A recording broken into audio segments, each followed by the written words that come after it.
Ninja Gaiden 4, Ninja Gaiden 4, Ninja Gaiden 4 is hard, which shouldn't come as a surprise to anyone. I mean, these games have been infamous for being challenging ever since the first one, especially if you're trying to get the achievement for beating any one of them on Master Ninja difficulty. Death can come at you within 1 or 2 hits. Enemies swarm you like a Ninja Gaiden Black Friday sale. Enemy projectiles turn into literal ICBMs, and my god, the movement. The boomer gamer mind cannot comprehend the visuals on display here. And guess what? The guy doing all this stuff in the clip you're watching still dies at the end. And I am nowhere near as good as him. But that doesn't mean I can't at least try to be. So I thought that today I'd attempt to complete my first ever Master Ninja playthrough in any Ninja Gaiden game ever. All on a fresh, new game save file for the most genuine experience possible. And by doing so, hopefully show myself and you, the viewer, exactly why completing this difficulty is so damn hard. But you know what isn't hard? Getting yourself a pre-built PC from AMD and Zydax, who have partnered with me to make today's video. Hi there, Computer Snam here. You may be wondering, what am I doing underneath my desk here? Well, it's so you can get a better look at the pre-built PC I got from Zydax, which will hopefully also distract you from my god-awful cable management skills. I'm working on it, I swear. The one I have was ordered directly from their website, and it's super easy. Zydax has a wide variety of ready-to-go and fully customizable options for whatever your budget is. From PCs where you're just looking to play games with better performance to the one I have, with an AMD Ryzen 9800 CPU and an AMD Radeon 9070 GPU so that I can fulfill all the duties required of me as someone who posts dumb sadistic gaming videos on the internet. It's also got a 2TB SSD, which stands for solid state drive, and I know that because I went to college. Once you find one that fits what you're looking for, it's sent over to you with literally no assembly required, and for me, that's already so convenient. As someone who really only knows about the power of CPUs and GPUs, but isn't necessarily great at putting together the computer itself, it saved me hours, and probably the health of the PC itself, that everything was pre-checked for compatibility and assembled before I got my hands on it. All I had to do was literally plug it in and it worked, which basically freed up my Saturday to hang out with the boys and go to a sumo show instead. I have to say, I was really impressed with how simple it was to get a new, powerful PC that was immediately ready to do what I needed. And that's not to mention how smooth my games were running with the AMD internals, which we'll touch on later in the video. So if you're looking for an easy entry point into PC gaming or looking to upgrade at a fair price, then check out Zydax using the link in the description where you can find my AMD PC as well as many others that may suit your needs. Thank you again to AMD and Zydax for partnering with me, and now let's move back on to Ninja Gaiden. And I know I kind of made a big deal of the difficulty in the intro, but it can't be that bad, right? What does that say? But before we can get to the true pain of this playthrough, first we have to set the scene. In Ninja Gaiden 4, you play as Yakumo, a ninja from the Raven clan tasked with eliminating a priestess housing the soul of the Dark Dragon, a mythical being that was inconveniently killed right over Tokyo, and whose carcass is now causing poison rain to morph the city into a demonic hellscape, putting this new Tokyo at a solid number 2 on the worst cities to live in list just below the city of Bakersfield, California. It's once we reach our objective, however, that this assassination mission suddenly changes, as when we infiltrate the compound, we find out that the priestess is very pretty, along with the fact that she apparently knows of a way to kill off the Dark Dragon for good through the elimination of 4 demon shrines. So after the priestess Sayori gives us her name, a gift, hopefully her phone number, and inquires about which ninja salon Yakumo gets his highlights done at, we proceed to escape from the prison she spent several years in, by the way. No hard feelings. Is that a flashbang? How'd she get that? Did they do like 0 pat-downs in this prison? I have so many questions. And then begin the main portion of this game. Assassinate while undetected. Nice. Very cool.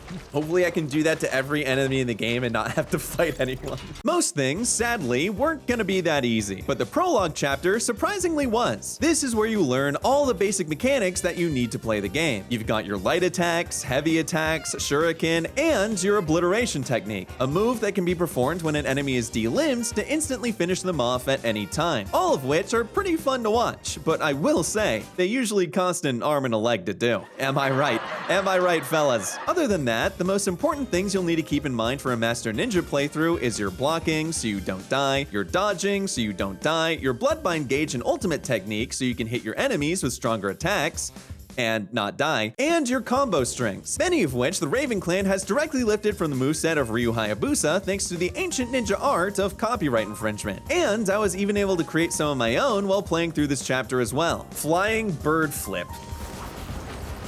Holy shit, that was some crazy flying bird flips. See, while Yakumo can do the flying bird flip, I can do the sitting flipping the bird. You guys can be impressed. You don't need to hold back or anything. Well, sick. Thank you. Thank you. Thank you. Thank you. If you need any more tricks, I'll come up with something. Don't worry. So with the basics learned and the prologue now over, I'm proud to say that I made it through the entire level on Master Ninja without dying a single time. You can't die in the prologue, you don't have a health bar yet, but it's still a win in my eyes. But the next level is one where you do get a health bar, and for chapter 1, you have Sayori guide you to 2 energy pylons so you can destroy them and begin clearing the way to the first demon shrine, which in retrospect is really strange, because based on the title, I thought it was the ninjas that were supposed to do the Gaiden here. Ah, well. But despite that oversight, she does a really good job, and we end up making it to the first major encounter of the game. Now, a few things for background. Master Ninja is not accessible when you first play the game. One full playthrough is required to even unlock it in the first place. So in order to prepare for this run, I played through the game on hard, the difficulty right below Master Ninja, and overall, I died 144 times. This will be important very shortly. From what I've seen, the average amount of deaths on a hard playthrough from people that have completed Master Ninja in a previous Ninja Gaiden game also flutters around that 100 deaths mark for reference. And during my hard playthrough, when I did this specific fight, I died a grand total of 1 time. So because I'd played this fight before, learned a bunch of advanced moves, already knew how this arena worked, and only died once, it would make sense that the first fight this game threw at me would be pretty manageable, resulting in me dying maybe 1 time again. And that is exactly what happened. As long as you multiply the 1 by 50. I'm dead. Oh, brother. Dude, this is gonna be nuts. Master Ninja was proving to be a bit of a problem. God, you do not need to be here. Oh my, what? God damn it. I couldn't run away. There's so many people here. It turns out that because this is the first entry in the series where you can switch to this difficulty on New Game Plus, it's actually balanced around it. I can't go in for too many combos at once, otherwise I'm... Huh. All right, 1 hit, got it. And considering that on a new save, you don't have any of your health upgrades, items, or other weapons, things did not go particularly well for me. Try not to get impaled, you'll be fine. Yeah, that's a good point. Okay, yeah. Next time, this is the one where I don't get impaled, trust.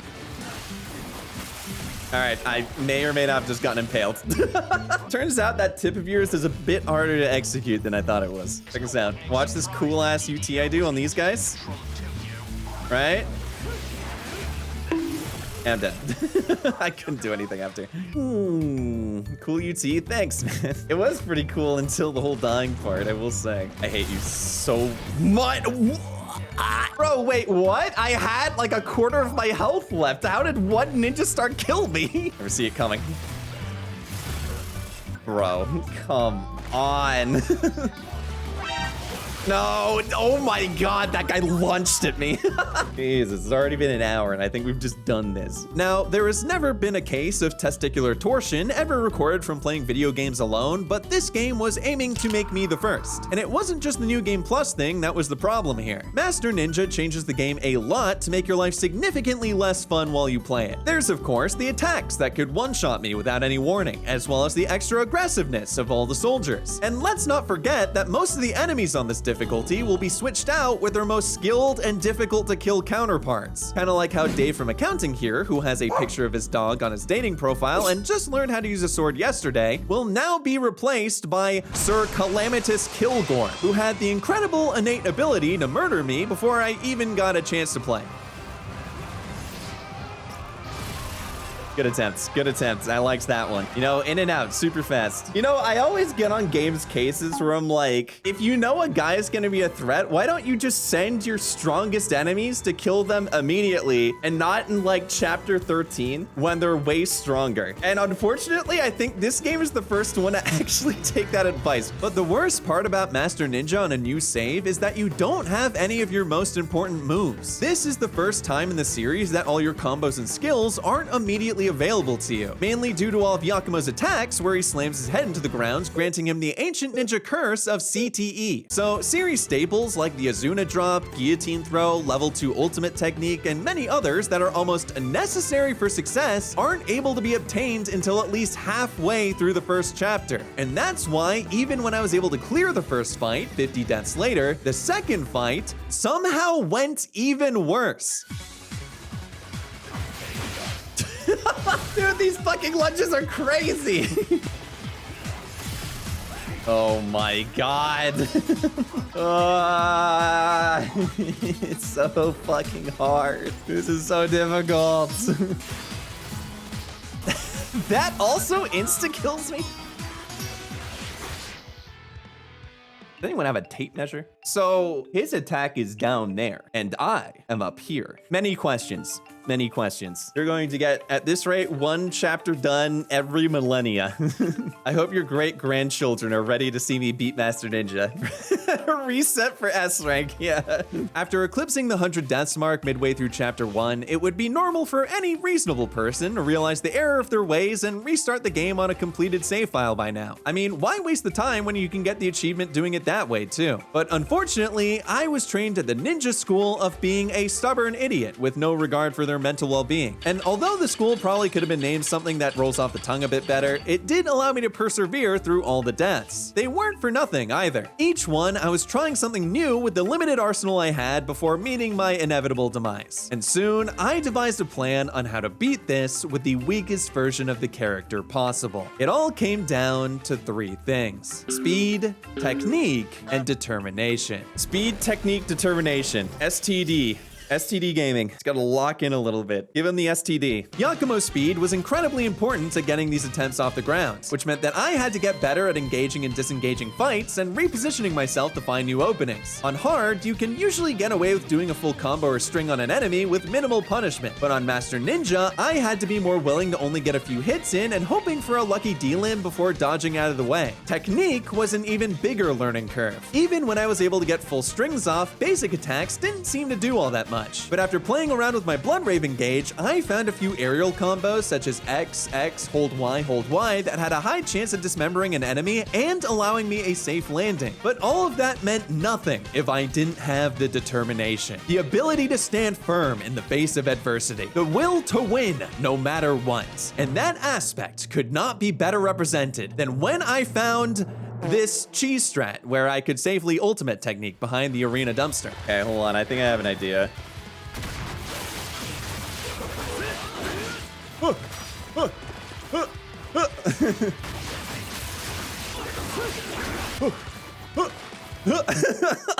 And with all these things at my disposal, I just had to put it all together in both of these fights.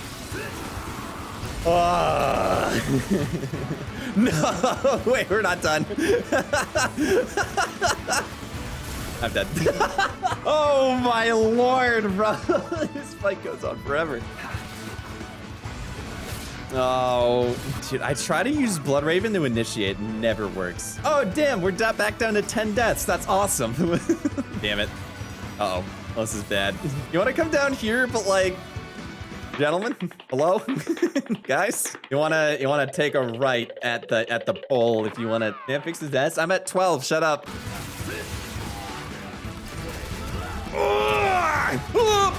Oh my god, it actually worked.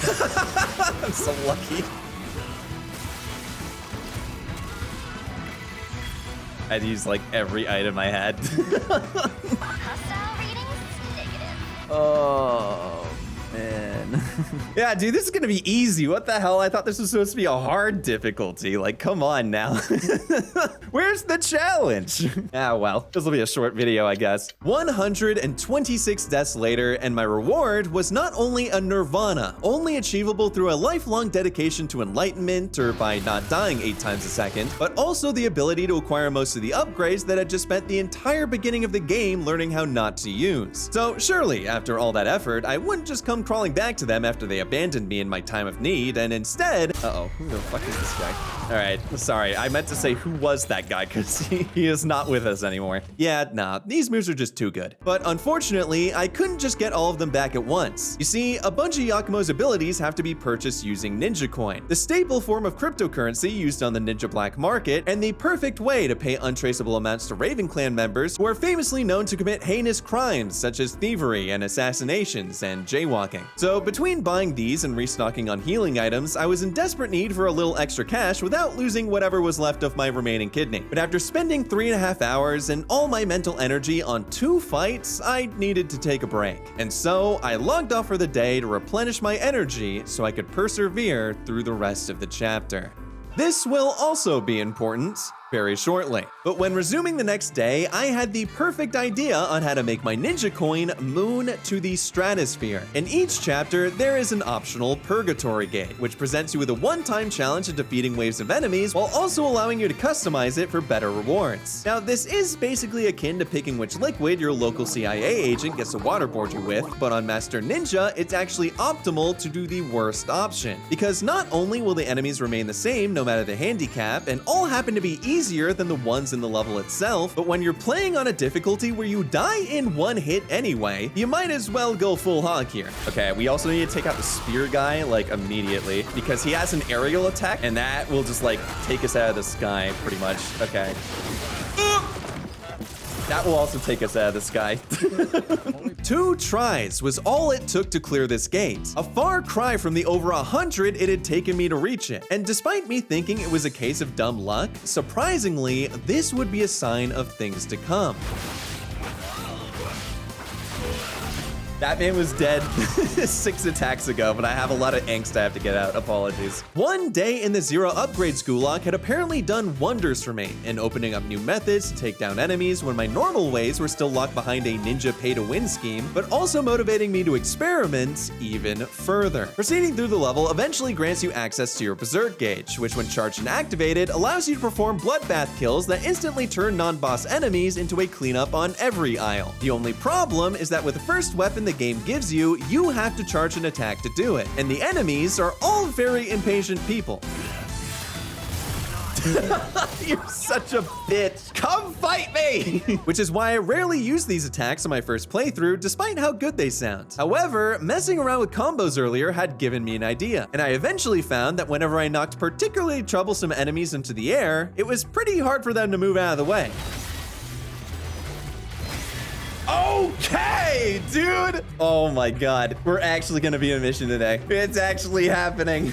Wow, this is so much more fun than yesterday where I made no progress. Who would have thunk? This specific strategy is how I managed to get past what I thought would be the hardest encounter in the level with only 15 deaths. But this then leads us into the final encounter of this level. Boss fights in this game work a lot differently strategy-wise to anything else. It's a pure 1v1 where you have to learn which of its moves to block or dodge, capitalize on breaking their heavy attacks, and staying conscious of the fact that 1 or 2 mistakes can lead to a death. Or in my case, 20. All right, so we got 3 big heals, and that's about it, which should be just enough to beat the boss first try.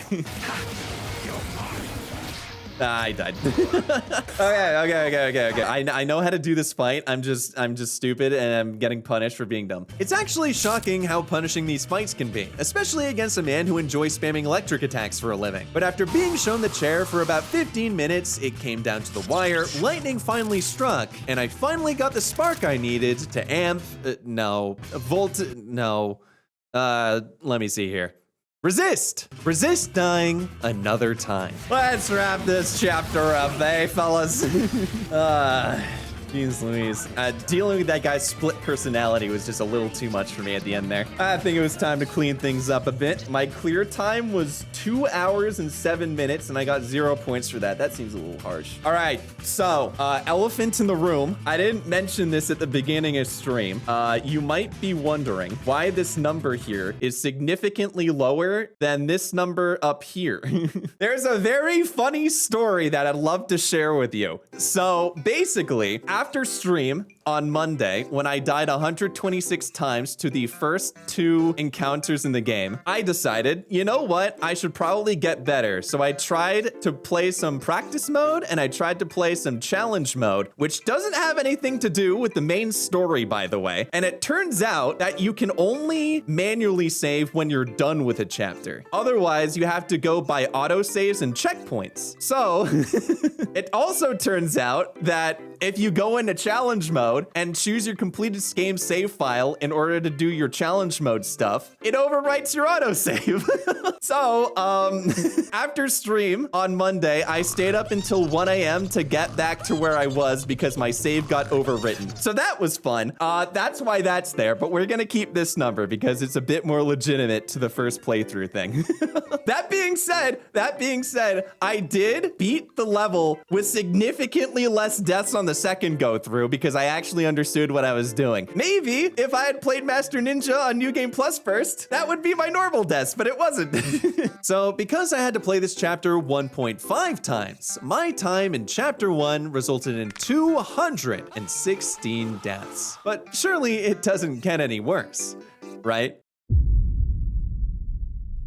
Okay, yeah, it gets worse. But Snam, you may be asking, I still don't get how you were able to improve so much in so little time. You must have a really cool and reasonably priced gaming PC to practice on. And with that transition out of the way, it's time for the AMD part of the partnered video. So when you order a PC on Zydax, why go with AMD over the competition? Well, let me show you. Whenever I wasn't playing Ninja Gaiden 4 on console for my achievement pops, I was playing on this AMD Radeon 9070 graphics card and AMD Ryzen 7 9800 CPU. And let me tell you, it makes this game look good.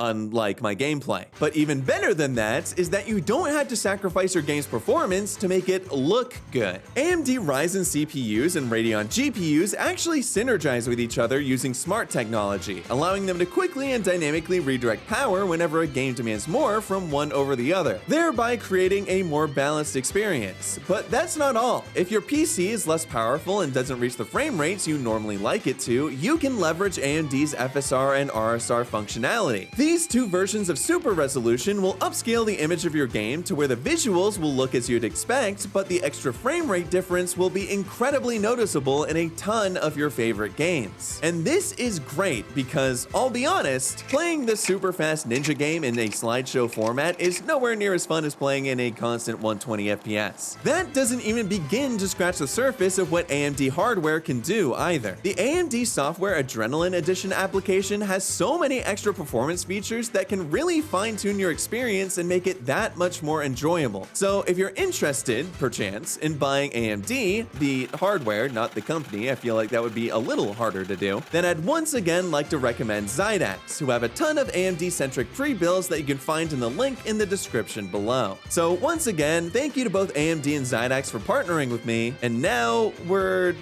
oh, right, yeah, let's just get this over with. Completing Chapter 1 meant we were now on to Chapter 2, because that's how numbers work. And on the way to the final pylon, this chapter started off like an episode of Planet Earth, where David Attenborough commentates over a pack of hyenas ripping apart a fleeing gazelle. I'll let you take a guess on who the gazelle was. Oh, ow, what the hell? But what made the initial few fights so difficult was twofold. Now, even the officer enemies had gotten a Hollywood touch-up, and the introduction of the flying ones made focusing on the right targets even more complicated than it normally was. However, during all the chaos, I was able to develop my own ninja art that had the potential to alter the playthrough as we know it. Oh, wait, could I just not do this? All right, well, let's skedaddle out of here. Yep, no, I just don't have to do it. That's right, ladies and gentlemen, being a coward was back on the menu. And with what was being cooked up, I was looking at a shiny Employee of the Month award. Now, this isn't a flawless strategy by any means. Running away means having your back turned to the enemies, opening you up to infinity damage, potentially. This is not an exaggeration. And a good majority of these fights can't actually be skipped, since the only way to progress sometimes is by turning the arena into a red swimming pool. There's also the slightly more important issue that if I ran past every fight I could, I probably wouldn't get any better, which is kind of the entire point of the playthrough. But if I could save myself a little bit of sanity by passing by an annoying fight every so often... Hello? You're saying there's no sanity left? It was all used up in chapter 1? Oh. Well, that's not good. Thankfully, this chapter helped me gain some of that sanity back. Something I didn't think could happen, like unlosing a V-card. But, you know, with the power of League of Legends, anything's possible, I guess. It just so happened that most of the enemies in this chapter never got their vaccinations against having their head slammed into the floor or an insta-charge ultimate technique, both of which I finally got after whaling the Ninja Gacha machine. And I was getting a pretty good amount of these fights done on my first attempt. A sentence that I never thought I'd say just one chapter ago. Good fight! First try, we'll take it. So after dealing with a few of those and inevitably crashing back down to reality during the final fight of this chapter... Oh. He was out of that hitbox. He was far enough away, damn it. I'll be honest with you guys, I wasn't out of that hitbox, but don't tell the game that. The last pylon was destroyed, and I once again made it back to the sweet embrace of the end of level screen. Very cool. I can't believe I got points for clear time, by the way. That's crazy. I'll take the C. C for certified good ninja. You love to see it. Starting chapter 3, our objective is to take down the courtesan demon defending the first shrine, where you have to go through a few small battles before the resident cougar stakes her claim onto Yakumo. Before I got there, however, I figured that since this is the first real boss I'd be facing, it was something that I'd probably end up struggling with a bit. But I soon found out that it wasn't necessarily the boss that was going to kill me here. Instead, it was the hernia I got from the game's lock-on function. No, lock off. You're fucking kidding me. God damn it. Fuck auto lock. Why? I don't want to fight the fucking lantern. Rather than using the soft lock-on system like you will in most encounters, you'll usually want to use a hard-on with most bosses so that they can't leave your screen. However, on Master Ninja, some sicko in the design room had the literal bright idea to add these lantern enemies into the arena as well. Enemies which, by the way, have the ability to do this.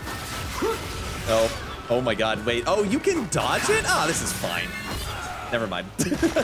You know what? On second thought, maybe it's not so fun. And as it turns out, when an enemy you're hard locked onto goes out of range or leaves your screen, for some reason, the game's response to that is to immediately attach the hard lock onto a different enemy, and then makes you have to solve Prince Tutankhamun's ancient Egyptian enigma machine to get back onto the right target. An inconvenience made all the more frustrating when every one of the side characters, who are doing diddly squat to help you, by the way, seem to want nothing more than to start gossiping over an open voice channel. What would stop someone else from Oh my god, god damn it. Stop talking, I'm focusing. Please, I don't care. I don't care, shut up. Oh my god, I'm just like listening to these guys yap in my ear while I'm like fighting life or death. All right, sorry, I had to crash out a little bit there. When the game finally locked in and I got to lock on, I was able to beat the fight and move on to the main portion of the level filled with new demons as well as even more lanterns. Thank God, no more fixed camera angles. This is good. That is a lot less good, I dare I say. Who the hell is this guy? Execute the food thief. Oh my god. Sorry, food thief. You know the rules. Capital punishment. You know what they say? One head of a food thief for every head of lettuce stolen. I don't make the rules, okay? We have to kill him. Freeing this weird-looking grocery store from crime and inanimate objects does lead us into the second courtesan fight, however. But this time, she doesn't have any extra friends to help her out. But also, this time, she doesn't seem to need them. See, Yakumo, why could you not just do that when you fought her the first time? Instead, you got hit by like 10 trillion fireballs. Not done. Oh my god, the lanterns are gonna be just the death of me. Literally, they were the death of me, actually. Ugh. Oh, you fucking hate my life. Come on! I thought it was gonna go faster. That's my fault. I'm so sorry.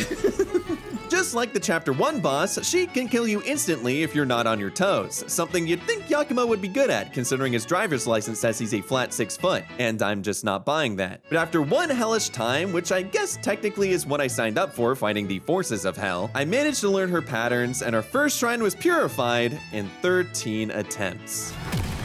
Okay, I'm not gonna lie, I got so greedy by the end, but I think I deserved it a little bit. Okay. I knew she was like one hit away from death, and I'm like, if one of my attacks makes it out of like the string of 6, surely she'll die. You're a wanted criminal now. I'm not gonna lie, I thought killing hundreds of DDO officers would make me the wanted criminal, but that works too. No! I'm a failure. D for damn, this ninja sucks. I'll never come back from this. D for the best. Oh, okay. Well, that makes a lot more sense now. Thank you. It's like golf letters. With that done, chapters 4, 5, and 6 all take you to the gorgeous Japanese mountainside, where along with searching for the second demon shrine, we also get to experience the beautiful nature and natural rock formations of the area, which serve as a perfect distraction for the assassination of a bunch of DDO soldiers. And yet another man has fallen to my hand and my blade. Assassinate fellow over here. I don't think you heard that. Master Ninja, by the way. But more importantly, this is also the part of the game where we finally get access to a new weapon, Yatosen. This weapon all but assures the intensely painful death. Oh, good. That is what I like to see in a weapon. The spear excels in gap closing and can morph into a drill by using your Blood Raven gauge to extend the damage of held down inputs, which is particularly useful when you're fighting against single enemies. And that's why it's unfortunate that every enemy at the beginning of Chapter 4 seemed to already be in a committed relationship. Oh my god, let me brother, how many Dude, oh, they're still going. All right, never mind. Something else the enemy seemed committed to was making my time here as miserable as humanly possible. The new Tengu enemies could fly and had some insanely long attack strings, and the ghost-looking ones that were usually pretty harmless would sometimes pull off the most miraculous bullshit. All right. Oh, there goes all my health. The ghosts are turning me into ghosts. I didn't realize it was contagious. I got killed by enemies going across the arena at Mach 10. I got killed by enemies waddling towards me at negative Mach 10. I died because apparently gravity had a vendetta against me. That was a lot slower than I thought it would be at first, but we got there in the end. And worst of all, the purgatory gates were getting harder, meaning that on some occasions, I was forced to use enough health items to where buying them back was actually more expensive than the ninja coin I got from beating it. God damn it. We lost more money than we gained again. Oh, dude, we keep going down. We keep getting rugged on our ninja coin. Make it stop. Can't make money without spending it. Yeah, and you can't make money if you don't make any fucking money at all either. That's the issue. That's not to say there weren't good things happening here too. Along the way, I stumbled upon a few big chests, which in a platinum developed game can mean two completely different things, but the ones I found contained items that would increase my overall max health, potentially making it so that I wouldn't get one shot by every powerful attack. Let's see what's in Mr. Box. Got a rejuvenation elixir. That I can kind of deal with. Hello there. Oh, that was a fun attempt. I didn't realize he pre-jacked that fireball. That was kind of crazy. Still working on that 4 upgrades later. But that wasn't the only thing either. Since I did this magical thing called playing the game before attempting its max difficulty, a strategy that I should probably start doing more often, honestly. There were a lot of instances where now that I was somewhat used to the speed and punishment of Master Ninja, I knew what was going to happen and how to plan for it. I guess you could call it a That's So Raven Clan level of foresight, allowing me to make it to the boss of Chapter 5 until I ran into another roadblock. I thought me killing it would cancel out the attack, but what ended up happening was me killing it and getting hit by the attack. So I was like 50% of the way there, you know? Oh, I thought I was out of the way of that for sure, damn. Okay. Ah, damn it. I tried. What the actual fuck is that thing? An army. Get it? Because of all the arms? I'll be here all week. Don't even worry. The reason this boss robbed me of so much time, lives, and revives that I actually learned you can waste before you die for some reason. Hold on. Wait. Oh, you motherfucker. God damn it. Why would you think I wanted to use that? It wanted to make sure you lived by using it in advance. Oh. Oh, how nice of it. Okay, well, I take that all back. It's mainly due to it having a bunch of ranged attacks where I couldn't close the gap in time. And these would annihilate me before I even had a chance to think about what to do next. Staying close and breaking their guard with a quick and powered strike wasn't gonna work here like with the other bosses. However, this is when I learned probably one of the most important pieces of advice in the entire playthrough. Have you tried Bloodraven shurikens when you're far away and does the right exclamation mark attack? I don't know. Actually, that's a good question. Oh, that does work. I'm not gonna lie, I didn't even realize I could do that. I don't know if I should cry or laugh at that. I didn't realize I had a ranged version of it. That's actually crazy. That would have been so helpful. I had gone 1.5 playthroughs without realizing you could also break people's guard with shuriken. Now, it didn't help that normally shuriken had a pretty niche use case and had a damage output that made you think it took up pacifism midway to its target, but this discovery gave me a way to counter or stop potential insta-kill attacks from long distances now. And wouldn't you know it, it was all I needed to take down this boss. Okay. All right. Easy boss. It only took one try if we don't count all the other ones. That's another chapter done, ladies and gentlemen. It did take a while, though. That's almost like an hour 20. Don't blame me once you find out you've cursed your family for generations. That's okay. I'm already cursed playing this difficulty, Sayori. It really can't get much worse. With the boss now disarmed, all that remained before the second shrine was running through the rest of Chapter 6. This involved using the wind to fly through portions of the level, climbing up cliffs where anything could be at the top. That's not what I wanted to do at all. All right. What fun interactive gameplay. Thank you, lanterns. And then there was the falling. Lots and lots of falling. Okay. Not so smart now, are you? When someone times... Uh-oh. Okay, we're two idiots, okay? We can abide by that, right? Like, we don't have to tell. Perfect. Exactly what I wanted. Okay. That's not what I wanted at all, actually. Great, awesome. Thank you. Thank you for assassinating that guy down there for some reason. Oh. All right, well, that's not what I went to do, if you can believe it. Immaculate strategy, thank you. They never saw it coming, all I'm saying. The tactical reposition never fails. Ah!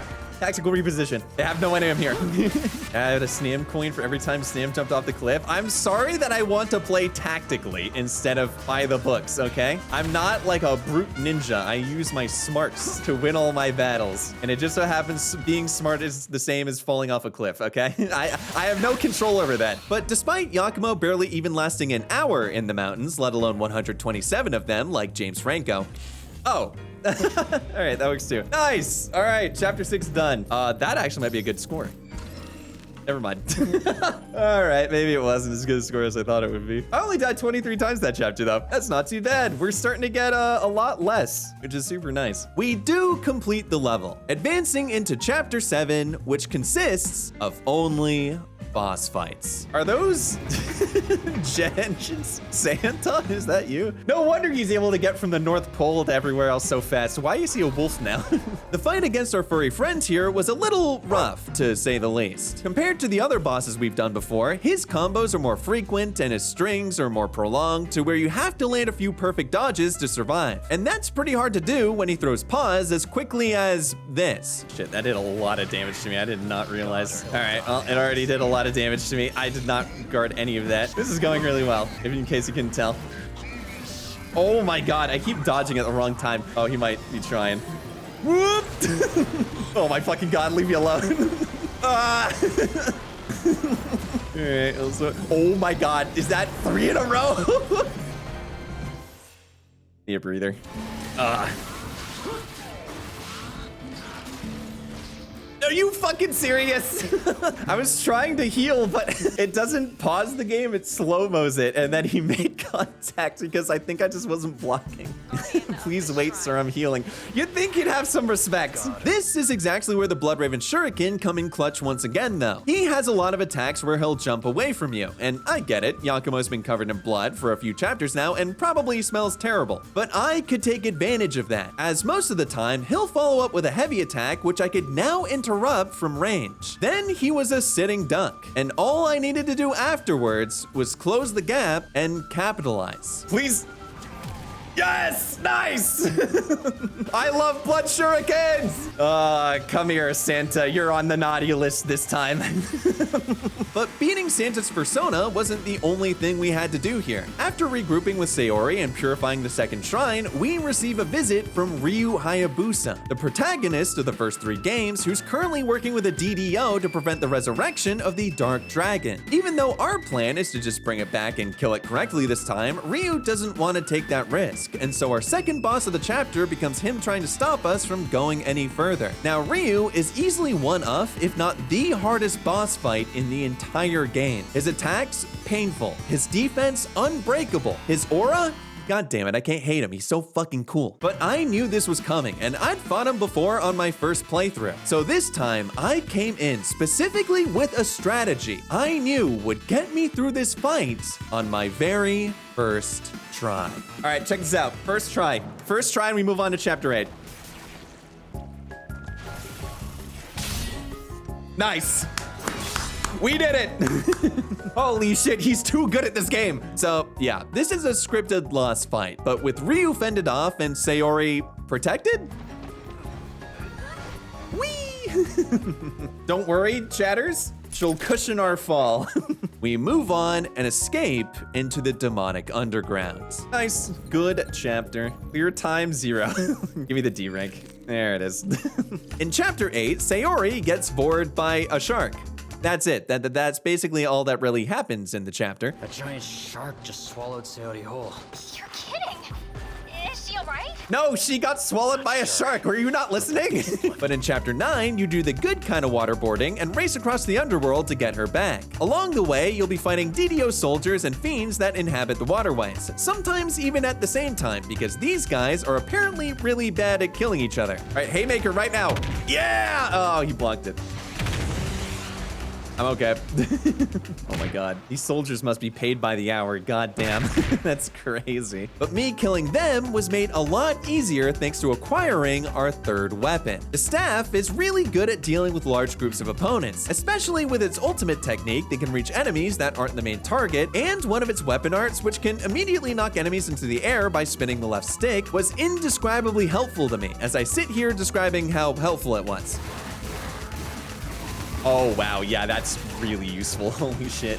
I'm not gonna lie, that weapon art might have just saved my life so many times there. And it was at this point that things started to go smoother than they ever had. Now I had a majority of Yakumo's arsenal, where speaking of Ars, I have no idea where he keeps all these. And it made all the difference when doing, well, everything. Who's alive? Oh, hello there. Hope you don't mind me Azuna dropping you.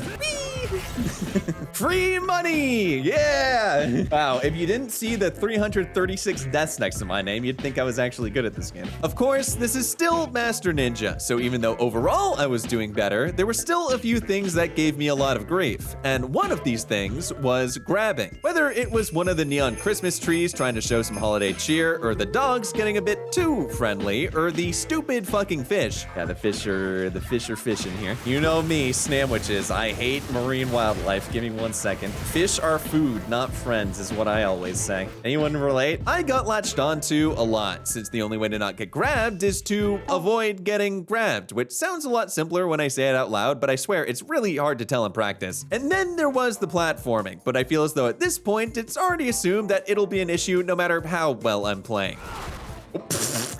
Did I get him? I think I did. Wait, can I go through the waterfall? No. The answer to that is no, I can't. Other than that, though, not even the hardest fights of the level took me more than 3 or 4 attempts, which was still insane to me after how this playthrough started. So after completely obliterating the boss at the end of chapter 9, that'll work, baby, that'll work. I love how he just explodes and turns purple. And doing a bit of traversal at the beginning of chapter 10, cutting a lot of faces open. Anyone would have made that sound. Just putting that out there, I'm not alone in that. That was a really cool sound that anyone would make in that situation. We reached what I like to call peak overconfidence. It's going well. This is going well.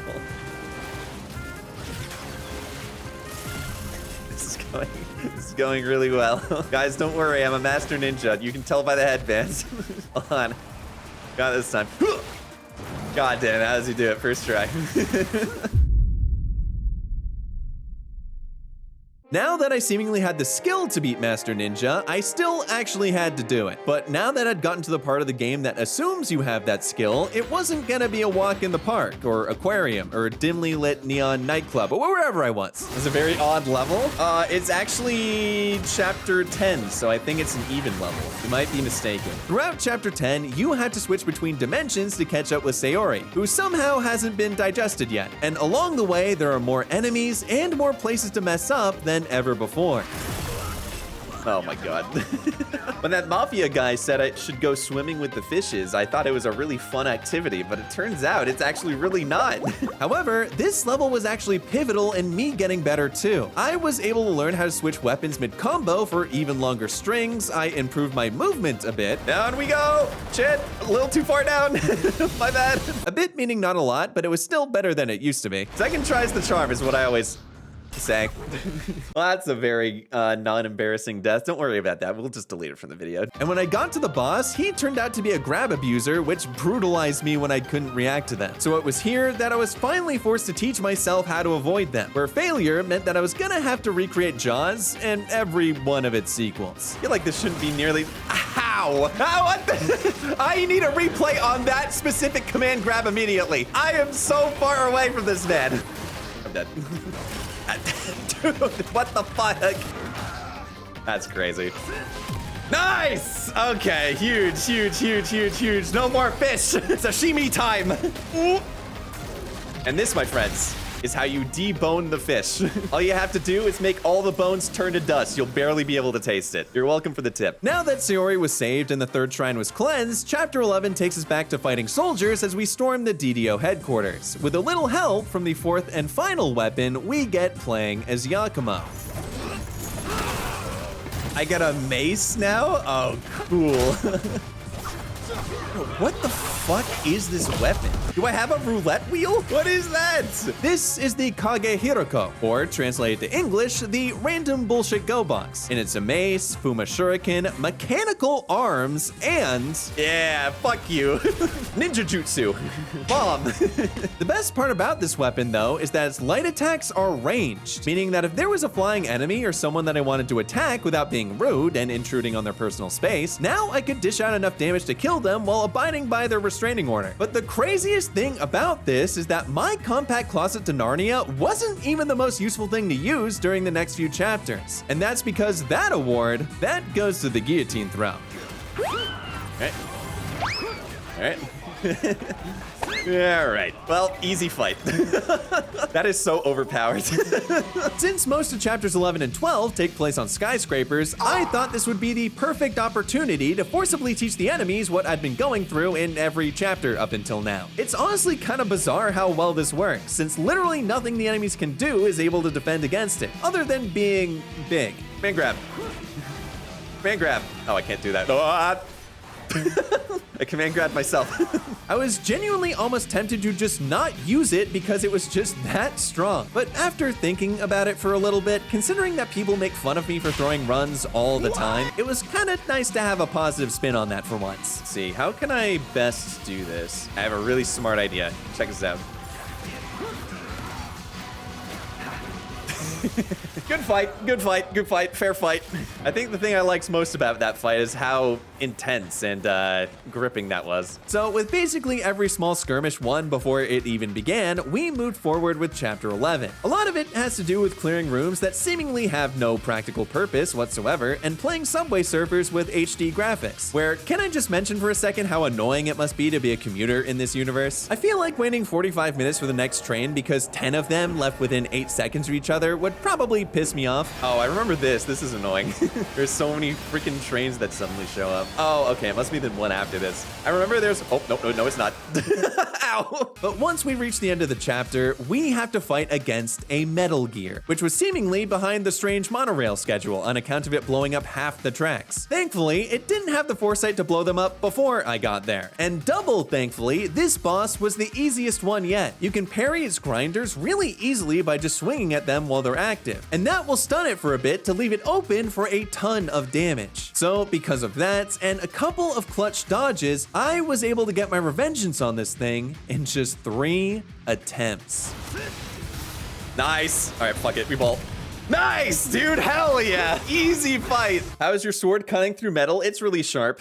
Any further questions? Now surpassing Metal Gear, Chapter 12 would go pretty much exactly the same as Chapter 11. There were lots of throws, lots of avoiding lasers, but this time I had a tendency to do a bit more, inventive dumbassery. We do 10 flips in a row. This is very important, okay? If we don't do these 10 flips, we're gonna lose. We also have to do that. It'll make the enemy confused, basically making it so that every single move we do... I killed him. Mission accomplished, baby. All right. Took a while, but we got there. What the hell? You're alive? Hold on, I can fix that. Oh. Who put that hole there? Crazy how that hole spawned out of nowhere? I know! How was I supposed to know it was there? It was also kind of wild how I was managing to progress through the level so quickly with all the obstacles present here. Mini-bosses were becoming standard enemies, which I dealt with via UTs, timing their heavies, and giving them a nice trip to the dentist. There was one fight I had to do while avoiding lasers, which is where all the weapon switch combos and little technical things came into play. And then there was juggling all the new moves I was getting so that I could implement them into my gameplay. I kinda just had to stop being stupid to fix that one. Neat. Oh wow, that could be super helpful. Okay, check this out. Pop. Uh-oh. You guys think they liked the move? I think Sam would benefit from a little life insurance on Yakima. Dude, can you imagine how much money I'd get?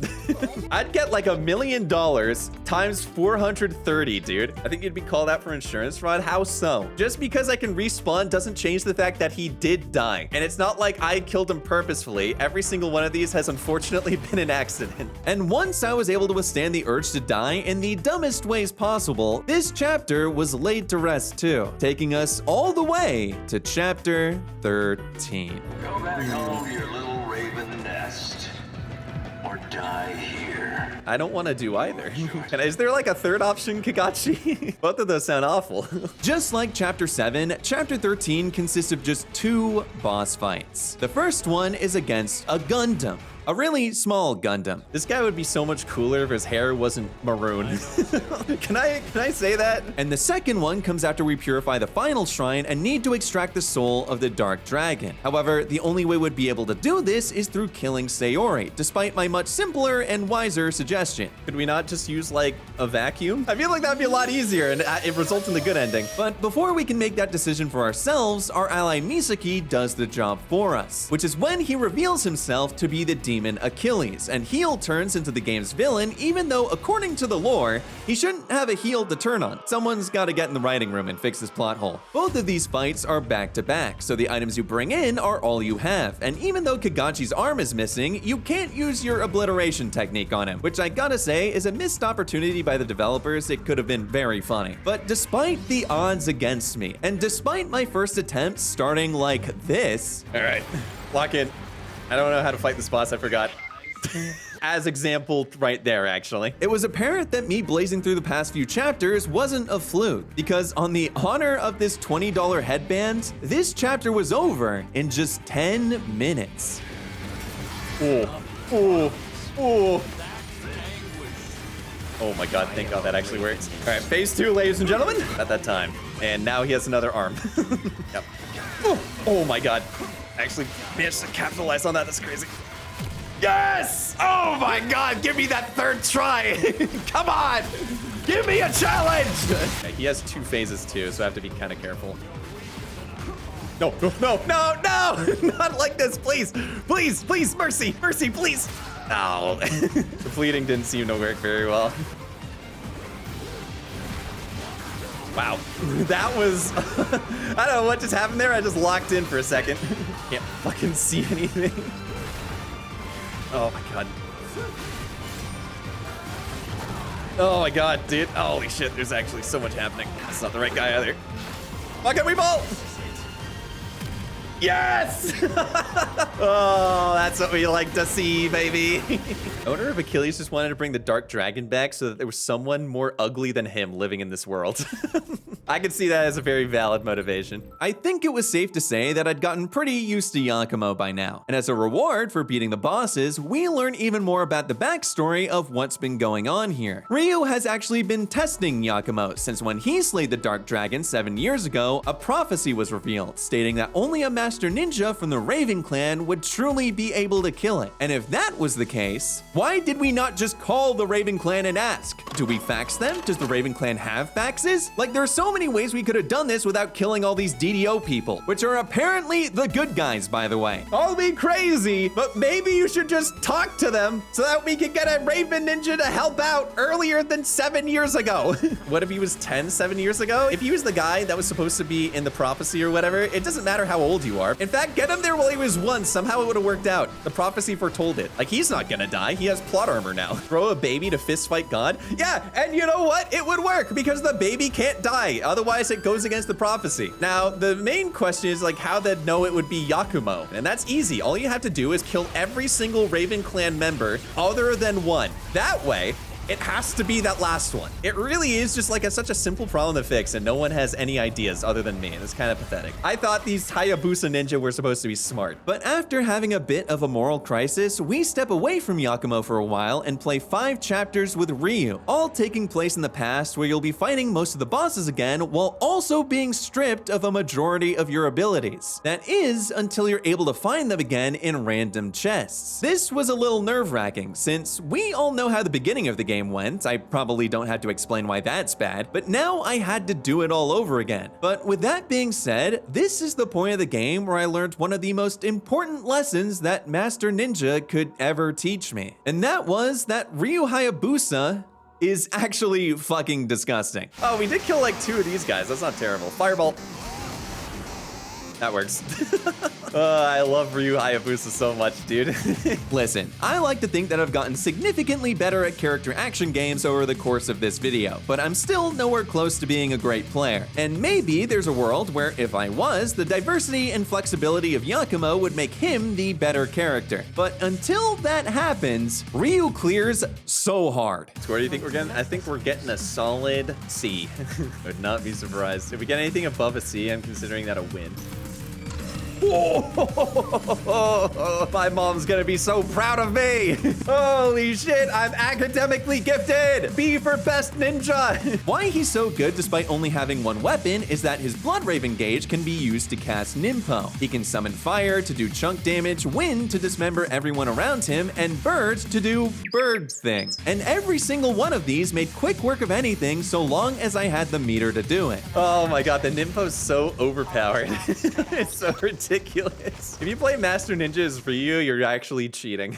With Ryu, I started playing at my absolute peak. Instead of C's and D's, I was getting B's, A's, and even not dying at all on certain levels. Something that should make me a shoo-in now for Ninja Harvard, but also something where even with a character as strong as this, I thought would never happen based on how bad I was at these types of games. I didn't know what I could do within my ability to possibly top this. At least that's what I thought. But what was within my ability was constantly changing the more I experimented and persevered through what the game threw at me. And that was when I had one more thing happen that made me realize something.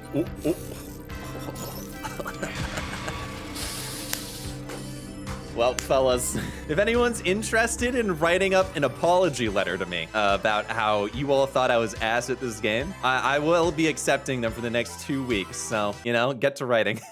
Okay, obviously I have made some semblance of progress in how to play this video game. I was finally good at Ninja Gaiden 4, and now I was ready for the final bosses in the game. The hardest bosses in the game. Dude, we're finally here. Last chapter, and we'll have completed the first Master Ninja that I've ever done. With the Ryu chapters over, chapter 19 has you fight 3 bosses. One is Ryu doing a final test on Yakumo, the second is the Dark Dragon itself, and the final boss comes directly after, where you have to defeat a dark version of Yakumo. These were the hardest fights in the entirety of my first playthrough, and I wasn't exactly looking forward to them. But after everything I'd been through till now, how hard would they be on Master Ninja? Apparently, really, really hard.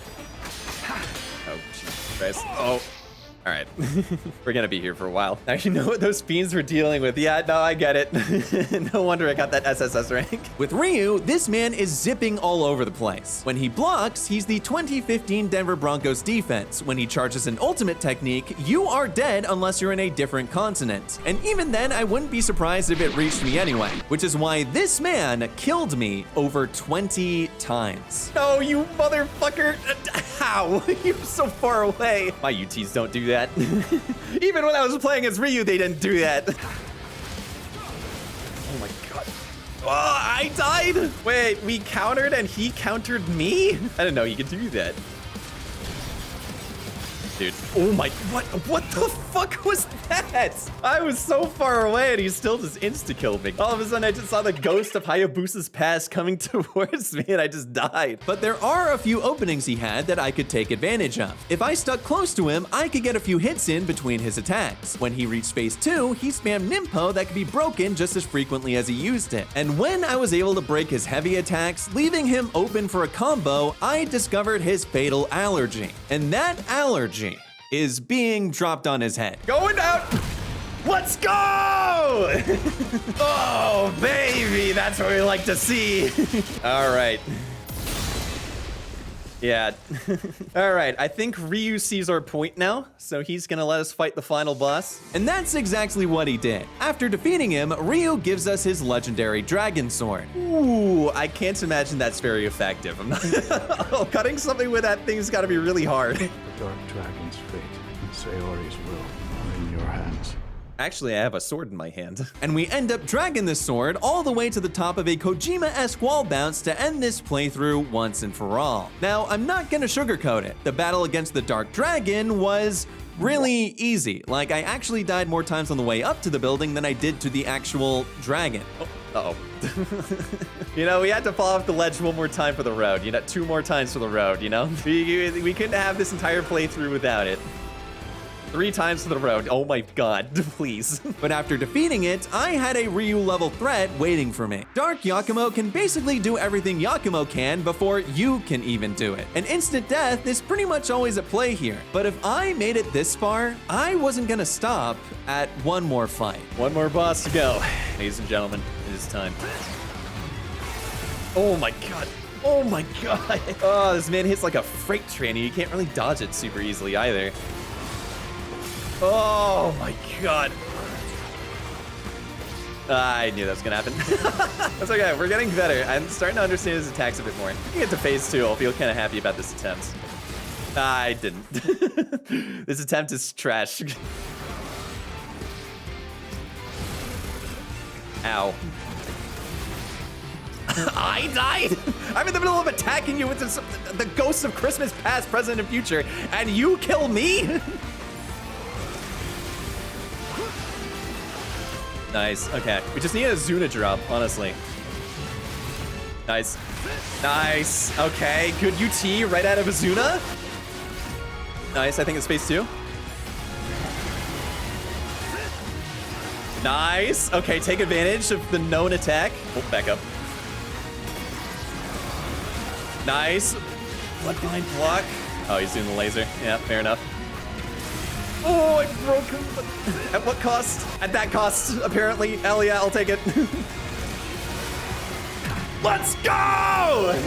That's a big win! Give me that achievement, dude. And so, with another 11 attempts added to the tally, my first ever Master Ninja was completed in 516 deaths.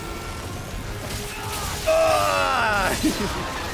Me too, I'm starting to make those noises myself. Achievement, Way of the Master Ninja. Complete the game on Master Ninja difficulty. Hell fucking yeah, dude. It wasn't the prettiest route to get to the end here, but overall, I'm glad I did it. I honestly love this game now, and with the sun rising over a freed Tokyo skyline, maybe now Yakumo and the DDO can get along and live happily ever after. Wait. What is Yakumo doing? Wait, why are we fighting more of these guys? We won! Why are we fighting? These were the... No, they have families. We're the good guys. Please, Yakumo, stop it. No, Yakumo, no. Oh, that's another one. This man's grandmother has cancer. He's using the money he's making from the DDO to pay for it, Yakumo. We don't have life insurance. So while Yakumo increases the amount of restitution payments he'll have to make to the ninja government, let's check out the stats. The longest mission in the run was mission 1 at just above 2 hours, with missions 5, 9, and 12 also breaking that 1 hour mark. This follows the trend set by the death graph, except when it comes to chapter 19, because the bosses were really good at killing me instantaneously there. And if you're at all wondering how much harder Master Ninja is compared to the next highest difficulty, here's them laid out side by side if you're a giant nerd just like me. But before we go, however, I'd like to shout out AMD and Zydax one last time. It was really cool to partner with them for this video since I actually really like their products, and they were the ones who recommended I go for this achievement in the first place. But if the ease of a pre-built PC or the performance boost of AMD hasn't gotten you to check out the link in the description yet, maybe some testimony from one of their most satisfied customers will. Perfect. Phenomenal. He remembered his lines. Thank you for watching.